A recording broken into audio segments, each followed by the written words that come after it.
Hey there, everyone. As always, Jonathan gives us these amazing intros you can't hear now from Nashville. So thank you, Jonathan, for that. Eric Goldman here on a Friday with a very special guest today, Kim Taylor Foster. How's it going? Good. I mean, that's a nice intro. Very special. I like that. Just so much enthusiasm Jonathan brings to us. Yeah, guys, thanks for joining us today on SJU.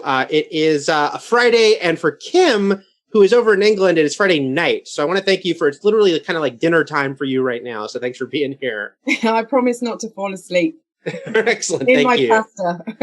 Right. So we're going to talk about two big movies. This is such a weird time because we've had no big movies. And then last week we had like Bill and Ted and New Mutants, which are certainly big deals and bigger than we'd had all summer. And now it's like suddenly we have these two giant releases, two like $200 million budget movies opening this weekend. The way they're opening is different, which we'll talk about. But we're going to review Mulan, and then one of us is going to review Tenet. While the other one talks, because only one of us has seen Tenet.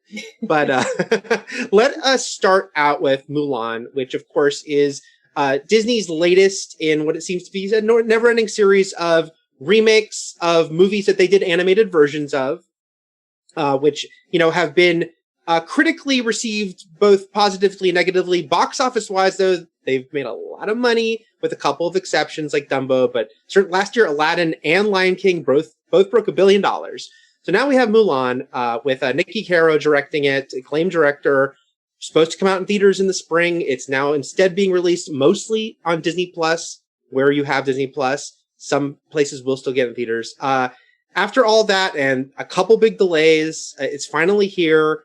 And Kim, what'd you think of Mulan? What are your overall thoughts on Mulan?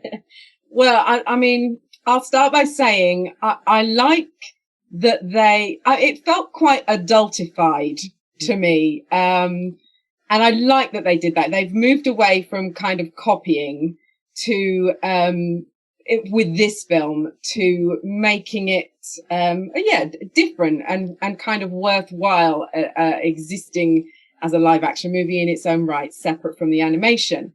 And it looks great. You know, I love the colors. I love the costumes. It's a shame I couldn't see those on the big screen, but that aside, I still love those things. And the pretty phoenix. Mm-hmm. Yes. Lovely. But my God, it is joyless. And I guess, you know, this is kind of a criticism leveled at some of the other remakes. For me, it rings more loudly here. All of the charm has been stripped out of it. All of the fun for me. You know, there are no songs, which we knew, was going to be the case, and no Mushu. Also, we knew that, but it cries out for it. You know, there's no humor for me. It really misses those things. It's a very serious film. Mm-hmm. Now, see, I will say, overall, I love this movie. Like, it really worked for me. At the same time, I kind of agree with what you're saying as a criticism in that it's a strange movie. It's a strange beast for Disney. And I think in both good ways, but also maybe just weird ways, which is, yeah, I'm very happy it is not a carbon copy remake. I think Lion King last year was the most notable of like, what's the point of this, guys? You just digitally redid the same story with the same exact beats. It seemed almost line for line. I know that might not be literal, but it just felt so much same. This one is doing something very different, and it's taking the broad scope of the story. Yes, once again, it is about a young woman in ancient China who, when her family is called upon to have one man go off to war, and her father is not really up for that anymore, she disguises herself as a man and goes out. And so it's that story is there. There's certainly some big beats that you go, oh, this is their version of that part. But it's doing its own thing way more than a lot of these Disney remakes have done. There are like some major differences, some story changes. Tonally, it feels different. And I admire that. I think it's good that they did that. It is interesting. I was watching, I think it's the first PG-13 of any of these remakes. It is sort of more adult, like you said. It earns that PG-13. I don't want to be like, it's so violent, but for a Disney movie, it's pretty intense. There's a lot of bloodless people getting killed by arrows. The blood's not there, but you're still like, oh, wow, that's, I think for like little kids, it might be a little too much. And I think there's, I'm not saying that's good or bad inherently. I think it is something to keep in mind, though, because it is a Disney movie that, for everyone, it didn't bother me as much, like not having, the songs and the mushu of it all. But I see what you're saying, Kim, about it. It's pretty serious, maybe to a fault. Like maybe it could have used a little more humor, and I know that's something where people are like, you wanted to be a joke fest. I don't think that's what we're saying. It just felt like very, very serious. Very dry to me. Yeah.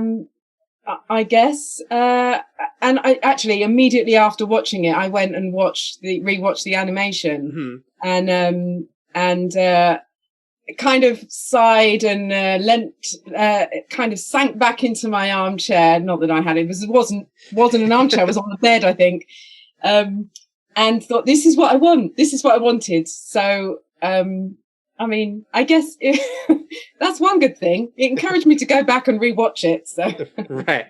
Well, so let's we have a comment here. Someone said in the chat of Panthror. I think I'm saying that right, with a ROR at the end. Just saw Mulan. It's an upgrade from the animated one, in his opinion. Now, see, I would agree with that. Now, that's the thing is, like, let's talk a little bit more about our history with Mulan, I guess, Kim. Which for me, I saw it, I think maybe twice, once for sure. I'd seen it maybe twice, and I don't know if I'd seen it in 20 years. I actually rewatched it right before the new one. And I will say, rewatching it, I really liked it. I was like, oh, this is a really good movie in an era where I think Disney was obviously kind of starting to struggle, that post Lion King era where there was a lot of kind of forgettable stuff. I think Mulan is a good movie.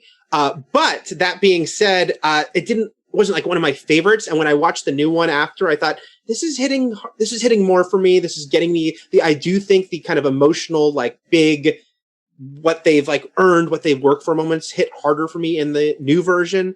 But what is your history, Kim, with the original versus like how many times have you seen it? Because I think it will color a lot of people's thoughts on this one. Yeah, like you, probably I've only seen it once or twice actually, but for me it was quite an important film in that it was one of the first films I reviewed professionally.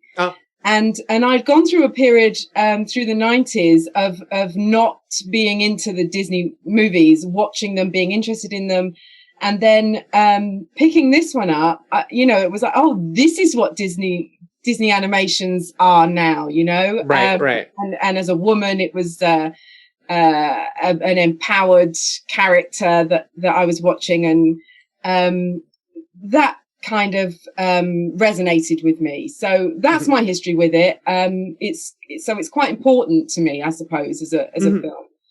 I think that they make a very wise decision that I think was a very discussed in a meeting decision, but I still think it's a good one, which is the very beginning of this movie. There's a voiceover from her father, and he says there's many versions of this story, which is true because this is based on a very ancient, like, Chinese fable that has been told many times apart from that Disney story, like all the sort of Disney quote unquote fairy tales, even though we think of the Disney version first, they go back in some cases centuries. But also I think it's a big, acknowledgement to the audience that we know you love that animated version, and this is just another version of that story. So I thought that was a clever way to kind of deal with that, offhand. But I do think it'll be interesting to see, people split on this and who prefers what. I guess I would just say, I think they both stand up on their own merit. And I going back to the fact that these remakes of these animated movies sometimes don't. Sometimes you're kind of feeling like hollow by the new one. For this one, I felt like, no, they really earned it. And you mentioned, I do want to talk a little bit more about the visuals, because I felt the same thing as you is, man, I wish I could see this in a theater just because of how beautiful it is. But I still was extremely impressed by those visuals. It is a really lovely movie, and you feel that $200 million on screen. I think that, what they pull off with the visuals is really impressive. And what do you think of the fights, Kim? Because I think I didn't expect it to have so much sort of classic wire work, but then I appreciated that because clearly it is, while it is not strictly made by Chinese filmmakers, it's clearly immersed in Chinese culture, and that is such a thing that, obviously American movies co-opted, but comes from a lot of Chinese films. Matrix. Yeah. But Crouching Tiger, of course, being the other movie of that era that was Chinese made that so represented that. So what do you think of the way they incorporated that? No, I've no issue with the battle scenes. Game of Thrones came to mind. It was, they were quite epic, and engaging. So looked wonderful. The film, I can't fault the film on looks and things like that. Action, What about let's talk about the cast a little bit, and if there were any standouts for you. I don't know if I'm going to pronounce her name right, but Liu Yifei, I believe is how you pronounce actress who plays Mulan, of course. But then you've got Donnie Yen is in there as the commander. Jet Li is the emperor. Was there any standouts for you, either character-wise or performance-wise? Yeah, I mean, well, actor-wise, for me, the most engaging presence on the screen was actually Donnie Yen. But at the same time, so he played Commander Tung. Yeah. At the same time, I felt like there could be so much more from him. I felt like I was kind of looking into his eyes and seeing the actor inside going, give me more. But and then Jet Li, I think it was his presence as an actor that registered with me. But again, I just felt like he just didn't have enough to do for me. Mm-hmm. I think for me, I really like the villains in this movie, actually. Mm-hmm. Jason Scott Lee, first of all, who is an actor who I feel like should have had a bigger career than he's had. Of course, he had this huge splash with playing Bruce Lee in Dragon the Bruce Lee story. And also, I realized the other day, it's amusing, he was in the Disney Jungle Book live action movie in 1994. Yeah. The first time they did a live action Jungle Book that a lot of people forget exists. So this is his second go around on one of these remakes. But he, I wish he'd done more in his career, but then I thought it was great that he had this central role as a villain here. That villain is kind of by design a fairly sort of straightforward villain, but I thought he gave a cool performance as it. But I really liked Gong Li, who plays a character invented for this film. You can kind of say it's influenced by the fact that the bad guy in the animated movie has a bird. But this is a character you've seen in the trailers that this is kind of the most sort of mystical and supernatural part of the movie is her character. And I really liked her. There's some nice nuances there that I thought stood out. And I thought that was a cool element to the movie. What did you think of her character? Now that's a good question.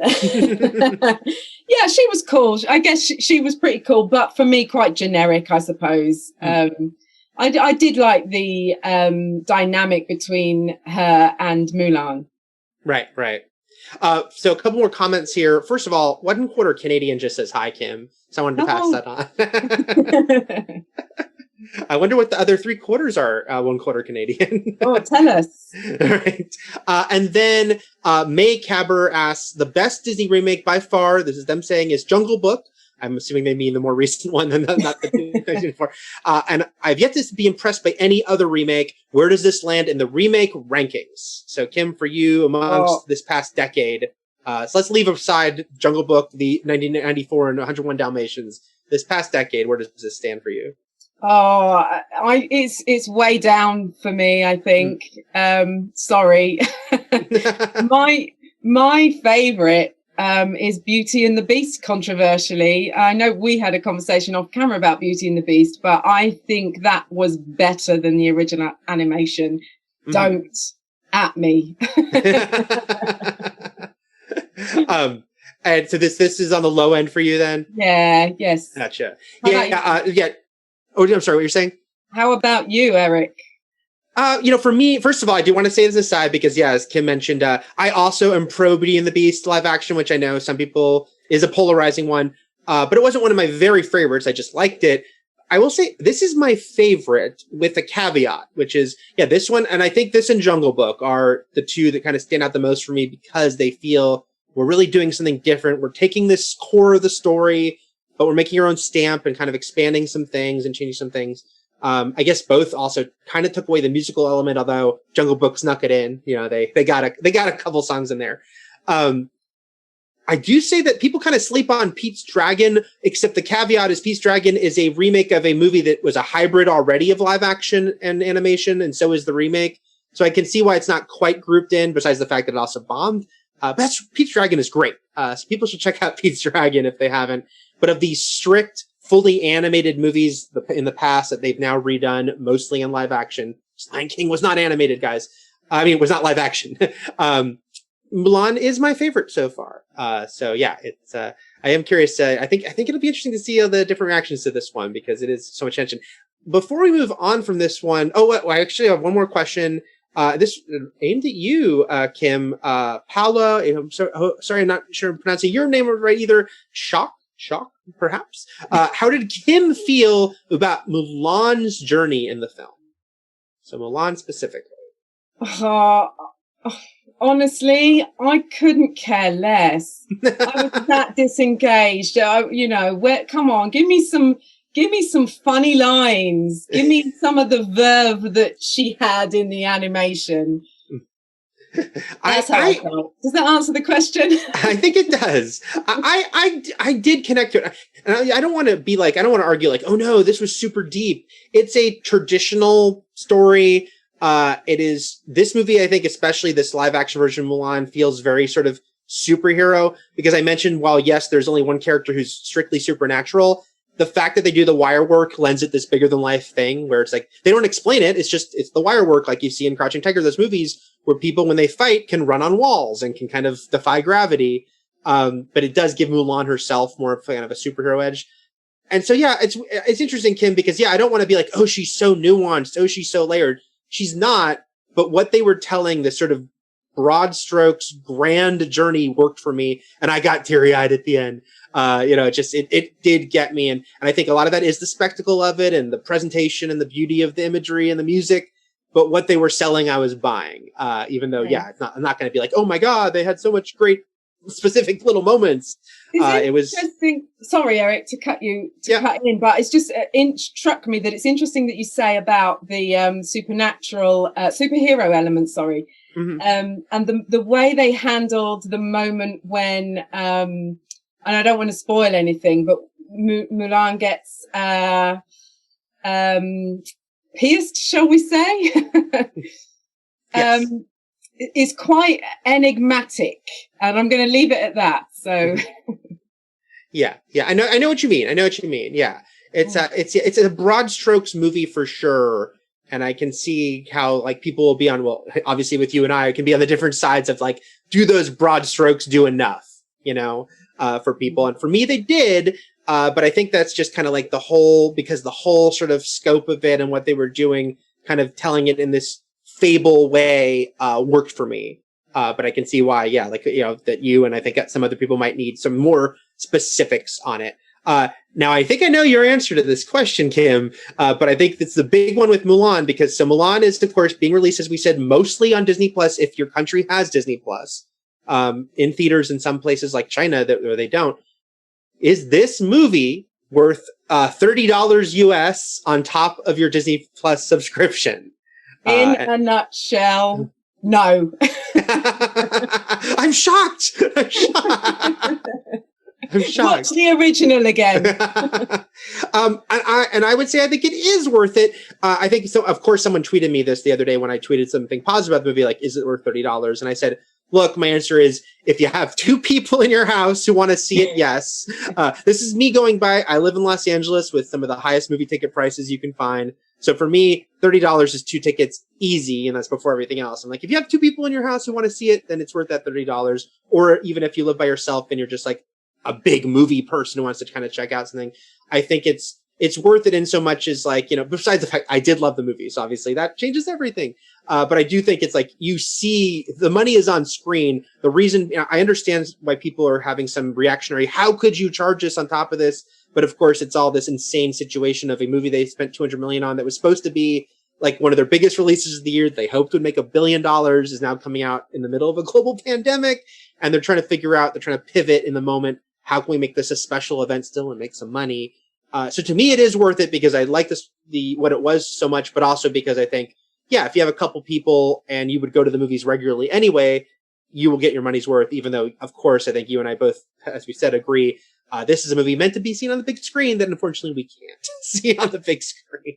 Let me see if there's any other questions from the comments before we move on to Tenet. Bear Zigger does say Kim is not pulling any punches. I'm trying to give you, my honest opinion. No, we appreciate it.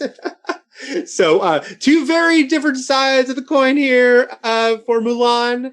But yeah, if you check it, I mean, and I guess that's the thing, of course, if you're super wary or if you're just like not someone who's like, I need to see Mulan anytime soon, it will be on Disney Plus in December for free, like as part of Disney Plus. So that is an option too. But I say go for it if you and a buddy or a family member want to see it who you live with. Kim says wait till December. I'm guessing because unless you're saying never see it, Kim. But I don't want to no. I love that you love it. I love that other people love it because they've been quite brave with this film. So and she's an awesome role model. Yeah. I guess I will say that I think it's always going to be a tricky tightrope, right? Because as we said, I think everyone agrees that when you do a movie like the Lion King remake, that, and I say that it made $1 billion, so what do we know? But I think a common criticism is still, man, you want something to be different about it. You want it to be worth a remake. And I'm not to me, I'm never a person saying don't remake a classic because we've seen examples of great remakes. But you want something different. But what is too different is a very thin line. And I think for you, and I get it because I've had it happen too. It's like this one went too far with, like, or lost some of the heart of it in some ways of the changes. For me, I thought it captured it in a different way without the singing in the Mushu. But yeah, I am curious to see what people sort of think of this. I know, Mushu. But in a few months we can all watch Mulan for the price of a Disney Plus subscription. I don't want to say for free, back to back, 2 versions on Disney Plus. If you don't want to spend $30 right now. All right, let us pivot to Tenet. The other giant release this week, well, it came out for you last week, actually. It was already in international theaters. It is opening in U.S. theaters today with the giant note that not everywhere. I cannot see this movie, which is why I'm so happy you could join us today, Kim, because in Los Angeles, theaters are not open. And here's where I told Kim and other people I had to make this rant. Nolan, what the hell with your drive-in rule, which is, I fully expected it was possible that it wouldn't play at drive-ins because we know Nolan's all about presentation, right? And about like the best presentation. So I thought, it probably won't play at drive-ins just because he'll say, no, that's not right for my movie. Instead, what he did was so much worse, which is he said it can play at drive-ins in cities where theaters are open, which it seems so bizarre because it's basically punishing us for not having our theaters open. Because I saw Bill and Ted at the drive-in. I saw New Mutants at the drive-in. This has been the opportunity to get around this. And so the fact that we can't go to see Tenet is crazy to me. End rant. But because you have actually seen Tenet, which is supposed to open on London's biggest IMAX screen as well, Eric, just to rub it in. But also to make you like, Christopher Nolan to be like, yes, you did it right. You were Christopher Nolan approved. So Kim, after all that, highly anticipated movie as anything Nolan does is, what are your thoughts? And again, this is just going to be me bouncing off Kim here because I haven't seen the movie, guys. Kim, what did you think of Tenet? So I'm going to start this one by saying I want this movie to do well, and not just because of the current circumstances, and because I love cinemas, theatres, but also because it's an original screenplay by a beloved and very competent maverick director, in Christopher Nolan. But sadly, I didn't love it. That's not to say that there weren't good things about it. Ultimately, for me, it was all the inverted time stuff, which drives the plot, is held together by this very kind of pedestrian spy plot. That's very thin, and I didn't care about any of the characters. I didn't care about the story. It's a, evil megalomaniac who wants to destroy the world that we've seen spoofed in things like Megamind. What's the name of that movie, Eric? Like Austin Powers. Austin Powers as well. Yeah. Now I'm dying to know which one you're thinking of. We'll get back to that. And that's how that kind of that part of the film came across to me. And it was, the characters were not particularly well developed. We didn't get, much of a backstory for the protagonist, who it was played by John David Washington.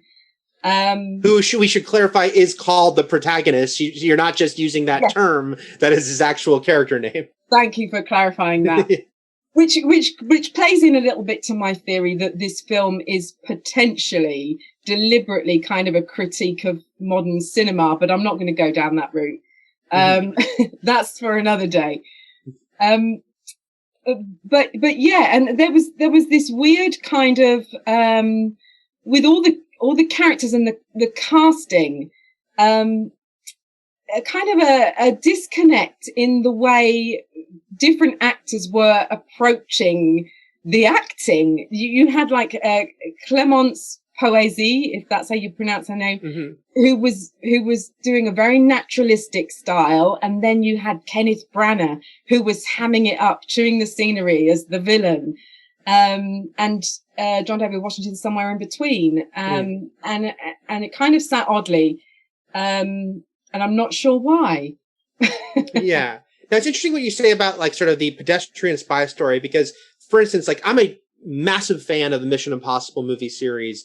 Now, if you two were to parse out the plots of most of them, they're very basic. Like, what is the bad guy do? To the point that the third one kind of had fun with that, with the rabbit's foot. And it's like, we're not even going to explain it because it doesn't matter. But what those movies get by on are the amazing action sequences. And I think increasingly they're like charming and fun, and you like the characters as they kind of leaned more into developing the characters. So for, talk a little bit more about that, because of course Nolan can deliver spectacle, but it sounds like it's just a little too muddled to still feel like it's all cohesive. Yeah, I think so. There's a lot of people saying that the whole time travel / time inversion thing is complicated and difficult to understand, which comes as no surprise with a Nolan movie, right? Right. And there's a line in the movie, something along the lines of don't think too much, just feel it, when trying to explain it to the protagonist. And that to a certain degree works for you as the audience as well, but it doesn't stop you trying to piece the science of it all together. Right. In terms of spectacle, yes, the fighting is amazing. It's I can't think of a time I've seen anything quite like that on screen, and they've got stunt performers that are actually kind of performing moves backwards. They borrowed dance choreography to do it. And this, I'm not spoiling anything. Some of this, you will have seen it in the trailer, right? Or trailers. And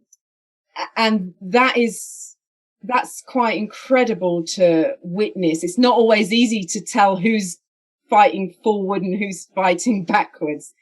But a second watching, I'm sure would help to clarify that, if you're interested in that. Well, it's funny you say that, because I'm going to jump. This was not going to be the first comment I was going to read, but you just kind of set me up for it, which is Absolul. Says, I saw Tenet on August 31st and thought it was dumb and my least favorite Nolan film. I saw it a second time and then a third time. I do think it's funny that you went back to see a movie you thought was dumb 2 or 3 times, but the connective threads come to light, and now I love it. Also, and then they threw in also it's Bond. Do you think? I mean, it feels like it feels like Bond to start with, but without the playfulness. Right. That's always because Nolan has danced. There's been rumors he would do a Bond, which never seemed real, but he's certainly talked about the influence of Bond. Can you feel that?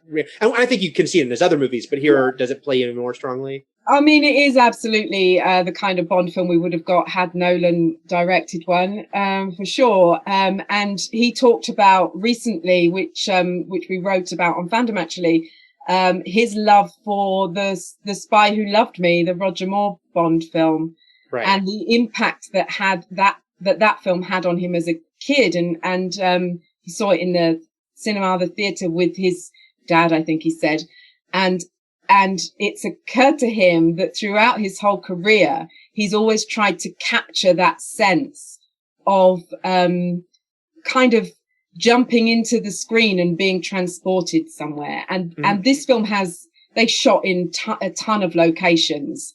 And that's really, all of those, especially on that big IMAX screen, were amazing to see the photography of those places. As the Bond films do, they globetrot. Right.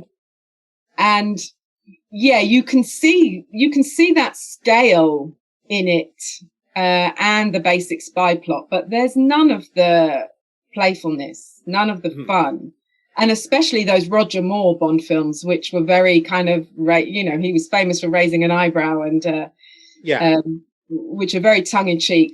Yeah, there's none of that. It feels to me, it's funny, this was also a Twitter conversation I had recently, which is that it feels like Nolan has gotten more self-serious as he went on.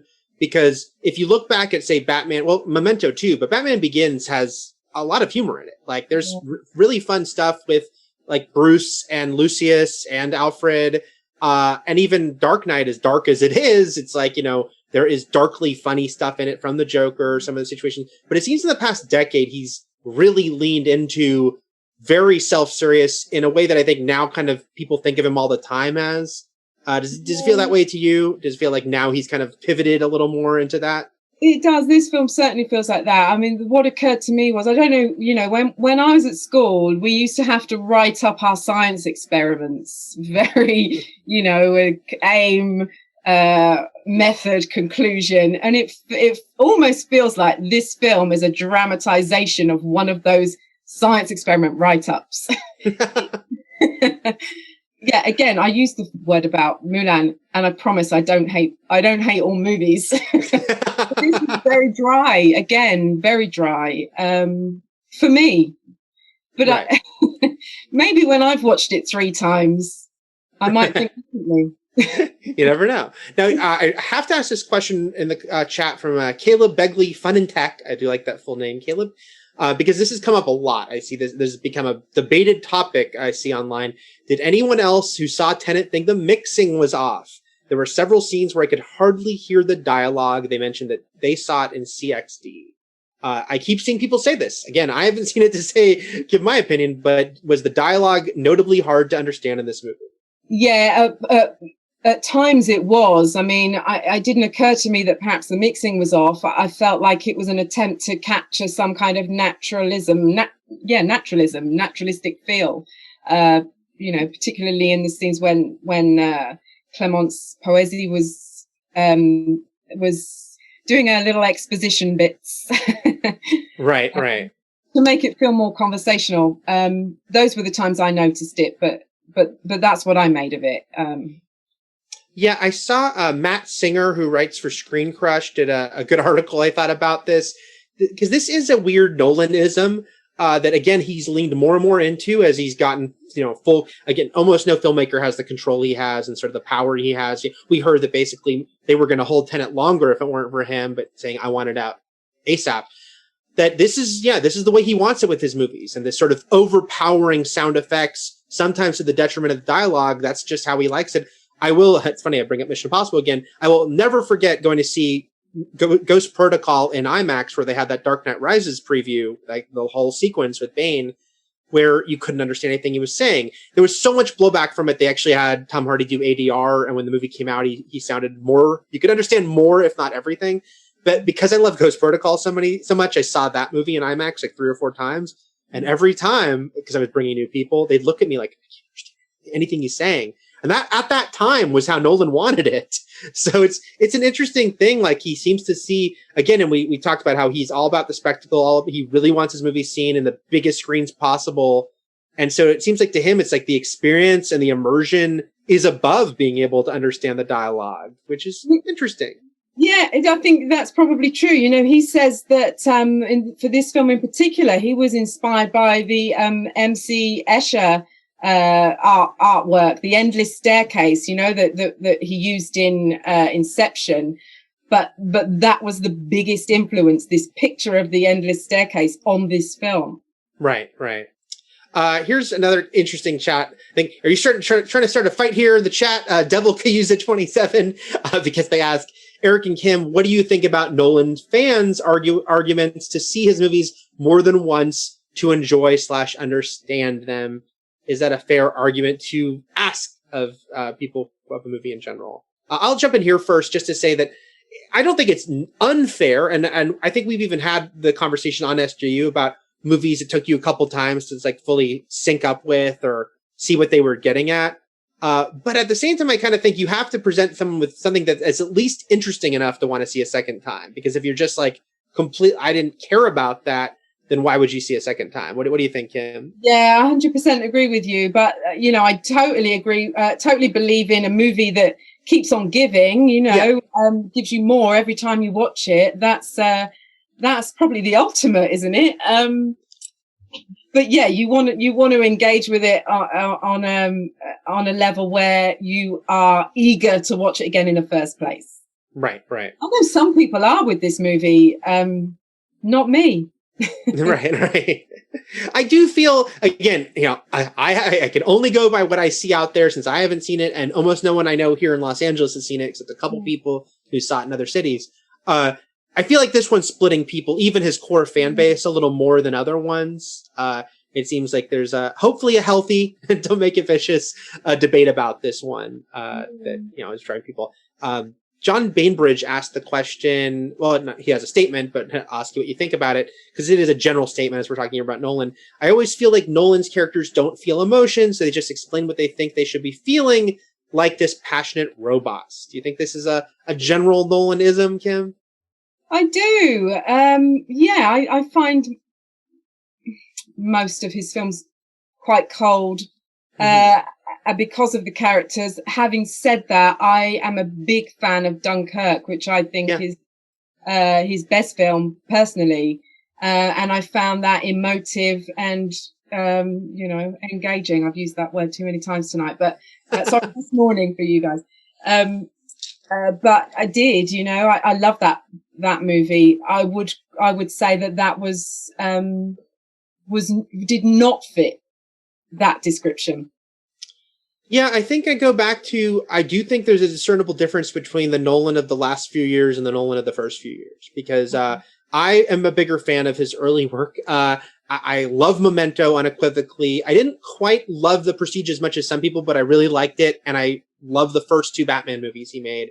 And I don't think any of those are emotionally cold. Even Memento, with its strange, resetting whatnot, I think has an empathetic character as much as he is disoriented and there is emotion there. I do think in the past decade, he's turned a little more cold in his approach and his characters. But I'm glad you mentioned Dunkirk, because I actually also think that's the exception. That's been my favorite of his movies in the past decade. Because it felt like there was a little more there for me personally to grab onto, for me to connect to with the characters, which again, it's not the only way you connect to a movie, but it can be a very important way. Actually, even Leonardo DiCaprio's character in Inception, I find exceedingly tragic, actually. I really feel for that character. So, yeah, I'm probably going to say I don't agree that all his movies are cold. I don't think, and Inception's 10 years ago, so I think that's the pivot point. Yeah. I think that's a pivot point. I almost kind of do think that, because then after that is Dark Knight Rises, which I started to kind of have some issues with where he was going with stuff. But while, again, every one of his movies is worth seeing, I feel like on the sort of spectacle and like what he, accomplishes with it on a filmmaking level. Let me see. I'll do a couple last questions here before we wrap up.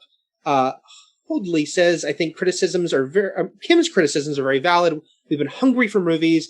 Just because they're in short supply, we shouldn't refrain from being critical. I'm glad to hear it. Well, I agree. So Kim, thank you for, honestly, I say that even if I disagreed with you on Mulan, and I have no idea what I'll think about Tenet when I see it in 2021 or whenever I get to see it. I think, you and I are both on the same page that, we love movies and we love going to movies, even if right now it's so, should we is all in question. I certainly want a future a couple years from now where we are actively going to the movies all the time and that we get, Christopher Nolan movies to debate. Yeah, no, absolutely. What I have to say, I'm sure is not going to kill off Christopher Nolan's career. I did want to mention one thing that I haven't yet about Tenet, and that is the score, which is, I mean, yes, exceptional in that it's for me, it's the most important part of this movie because it's the only thing that makes you feel anything. Mm-hmm. It's very powerful. I described it as something along the lines of, well, it's very industrial, and it feels like grinding machinery in a tank factory. That's amazing. A good score goes a long way, though. It really can help carry you through a movie. That's amazing description, by the way. Basil Eldho mentioned some theaters reported speakers falling off due to the sound effects. I mentioned Matt Singer's tweets about this movie, and he actually, I saw, had a projectionist reply to him saying that they've turned down the volume in their IMAX theater because it's like rattling the projection, the booth, like it is actually physically affecting. So yeah, I don't know. Like maybe Nolan's just set differently than the rest of us with the way he wants to hear everything. I have to read. Jamie Garcia had one of the first comments, Kim, because they mentioned that they wouldn't be able to join live, but their question was that the only one that couldn't stop thinking about the bookstore scene from Top Secret while watching Tenet.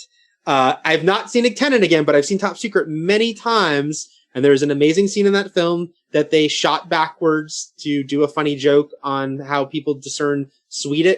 That when people speaking in Swedish sounds like people backwards. So they decided to be literal with that.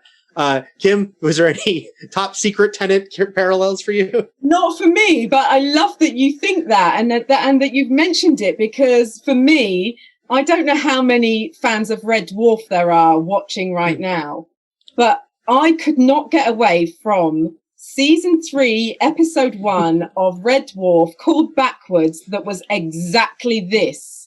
They wind up the crew in a future version of the Earth where time is running backwards and they're going forwards. So I don't know if that was in Christopher Nolan's mind. Maybe it was in the back there, even if he couldn't think of it. Yeah. And Top Secret, everyone, if you haven't heard of Top Secret, because I do think it's kind of the forgotten Abraham Zucker movie, the one they made in between Airplane and Naked Gun that wasn't nearly as big a hit. It's really funny. It's a completely out there spy parody with Val Kilmer. And you should check it out and see the backward scene. I think, Kim, we've nailed it. Red Dwarf and Top Secret. These are the main influences for Christopher Nolan. Yes. Any final thoughts before we wrap up here on Tenet or Mulan or movie going? Just, go and see Tenet because, movie theaters, or not if you're worried for health reasons. But yeah, that's it from me, really. Mulan, don't worry until it's free. Free. And I say you can pay for Mulan, but also if you wait, you're okay too. And Tenet, I'm just going to keep bitching that, come on with the fact that I can't drive the seat. I would go to a drive-in tonight to see it if I was able, but I'm not. But one day I'll see it. Guys, thank you so much. Kim, thanks again for joining us, especially during your night. If you haven't had dinner yet, I hope you get some dinner after this. Will do. Thanks, Eric. No problem. Thank you. And thanks for joining us, guys. We will be back next week with more SJU. Happy weekend to you.